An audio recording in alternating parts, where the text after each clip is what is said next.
where does the focus need to be for people, making decisions, whether they already own the property or whether they're thinking of selling, whether they're just thinking of holding or whether they're thinking of buying? What's important for you?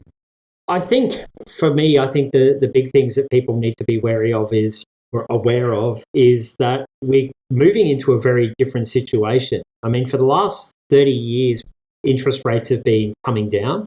And obviously, when interest rates come down, there is an adjustment in prices upwards. And that's what we've seen basically for the last 30 years since the 1991 recession.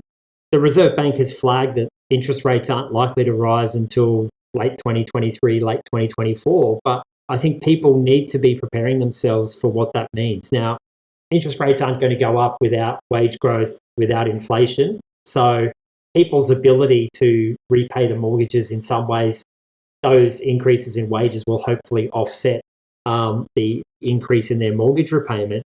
We're moving into a very different environment because interest rates can't really go down any further than they have.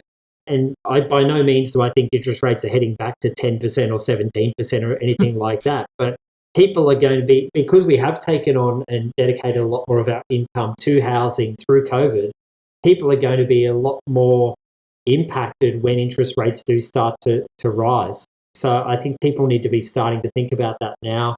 Obviously, a lot of people have locked in fixed rate mortgages as well because there were some great offers available. We've already seen that fixed rate mortgage rates have increased while variable rates are still falling. But if you've locked in for 3 or 4 years, you're going to be potentially facing a much higher interest rate when you do roll up off that locked in period as well. So I think people need to be starting to think about these things right now. Hopefully we get wage increases, but I don't think you can bank on that. So I think people really need to be starting to think early about what this is going to mean when we do get interest rate increases and when our fixed rate mortgage periods end.